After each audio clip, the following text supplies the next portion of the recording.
Hello everyone, I'm Jack Fisher and welcome to my world. And I don't hide the fact that much of that world revolves around NFL football. It has long been my favorite sport to watch, follow, and cheer for. And as I've gotten older, my passion for the sport has evolved in many ways, and I expect it to keep evolving in the years to come. But I'm not making this video to simply belabor that passion. Instead, I want to highlight one particular element of the NFL that really emphasizes why it's America's most popular sport. And it has to do with winning a Super Bowl. Now, as I'm making this video, Super Bowl Sunday is almost upon us. Even if you don't follow football or the NFL, you're probably aware of this. The Super Bowl has become a global spectacle that transcends sports. Sometimes the game itself takes a backseat to that spectacle, be it the flashy halftime show or the over-the-top commercials. But for fans like myself, it is all about the game. And for fans of the teams actually playing in the Super Bowl, that's where the true power of sports really shines. I know this because I've lived in areas that have watched their team go on a Super Bowl run. I have friends and family who are from those areas, still rooting for their hometown team, cheering that much louder, even if those around them aren't as emotionally invested. It really is hard to put into words the added weight that comes with that feeling, being a fan of a team when they make a Super Bowl run. Every play of every game is more intense and dramatic.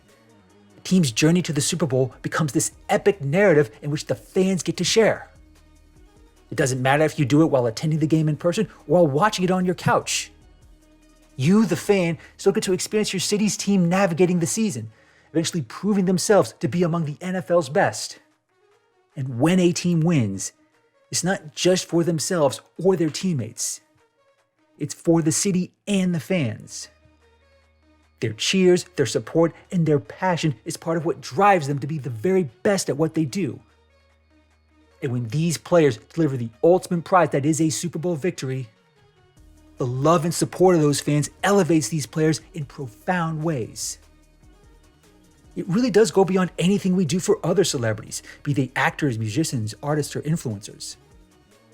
In this case, there's now this unbreakable bond between those on a Super Bowl winning team and the city they play for. If you're lucky enough to live in one of those cities, you probably understand that better than most. But even if you're not, you still know the power of that feeling. You probably envy it as well. And at the beginning of every season, you hope you get to experience that yourself. Now, there are many examples of Super Bowl winning teams that really rally their fans in their entire cities. But there was one recent example of a Super Bowl winning team that really stuck out to me, and I think it's worth highlighting. Both because it was an incredible story, and because it meant a lot more than most to one particular city. In 2017, the Philadelphia Eagles had a great season, followed by a historically great run in the playoffs. But if you don't live in or near the city of Philadelphia, you might only know the basics of that story. The Eagles that year started off hot, quickly cementing themselves as one of the best teams in the NFC. Quarterback Carson Wentz was putting up numbers that had him in the running for MVP. They weren't just beating teams, they were blowing them out. But then, in Week 14 against the Rams, the worst happened. Carson Wentz tore his ACL, and just like that, his season was done. And for a lot of teams, this is a true nightmare scenario. Your starting quarterback, who is playing the best ball of his career, goes down with a season-ending injury.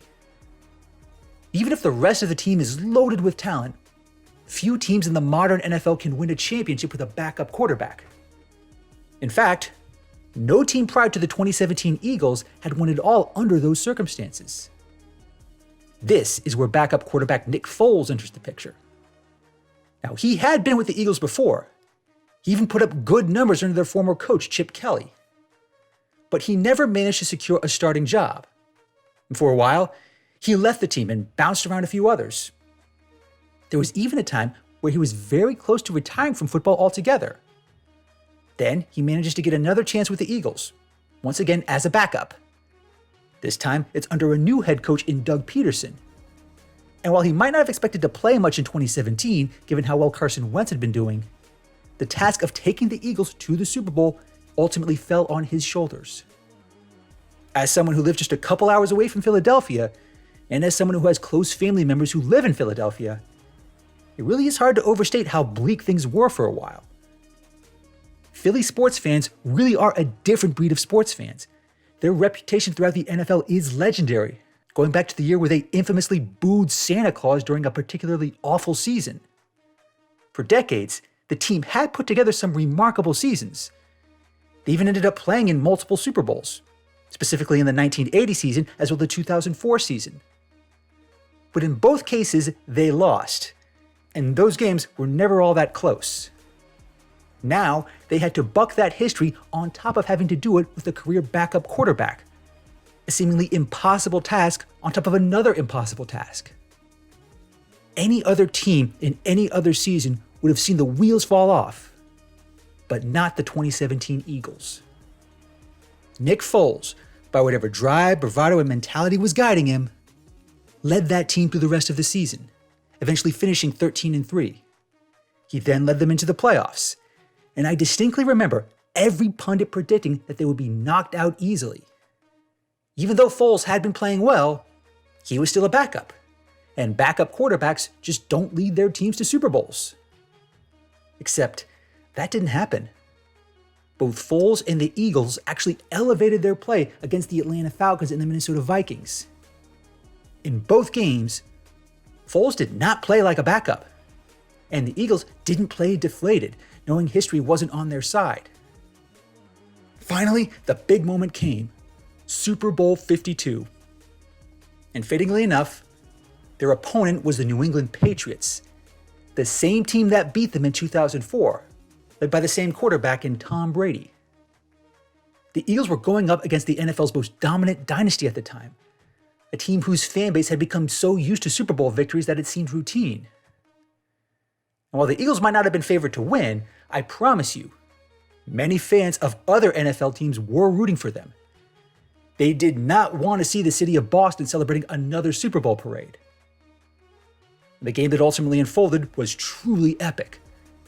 Regardless of who you were rooting for, it was still one of the most entertaining football games ever played. It was intense, it was physical, and it was high scoring. Both teams played like contenders, laying everything on the line. If you watched that game, you probably most remember the now famous Philly special play that the Eagles ran before halftime. But as amazing as that play was to watch, the reaction from the fans in Philadelphia was truly on another level. And when all was said and done, when the final seconds ticked by, the seemingly impossible dream became real. The Philadelphia Eagles won the Super Bowl with a backup quarterback who also ended up being Super Bowl MVP. It marked the end of an incredible story for a city and a fan base used to crushing disappointment. And the catharsis that followed, both after the game and during the parade, it was a special kind of celebration. Even from where I was, I could feel the energy from that city and those fans. For one collective moment, everything that divides the people of Philadelphia, everything that annoys them, frustrates them, or makes their lives difficult, it did not matter. For this one brief moment in time, they could come together and celebrate this remarkable achievement. And from some of the stories shared with me by my friends and family, that celebration really was something. But even after the celebration ended, that Super Bowl victory carried special meaning for Philadelphia. Talk to anyone in that city, bring up the 2017 season, and you can sense a shift in their demeanor. The impact of that moment, the memories of that experience, it is still with them. It's very much a part of the city's identity now. Nick Foles is a genuine folk hero in that city. I imagine that man will never have to pay for a drink or a cheesesteak for the rest of his life in Philadelphia. Even if the Eagles go on to win more Super Bowls, even if other players come along who are better than those who won Super Bowl 52, I doubt any will match what that game meant to that city. And those who were there with the Eagles every step of the way will remember that experience for the rest of their lives. That truly embodies what it means to a city and a team when they win the Super Bowl. The 2017 Eagles are a perfect manifestation of the true power of sports and its ability to bring people together. That same story also gives hope to other fan bases, especially those whose teams have yet to win a Super Bowl. It may take many years, decades even, and there are many painful losses along the way. But when that time comes, and when your team finally triumphs, it is so worth it. Thanks for watching, everyone, and thanks for joining me in my world. Please remember to like, comment, and subscribe, and until next time, take care and stay safe.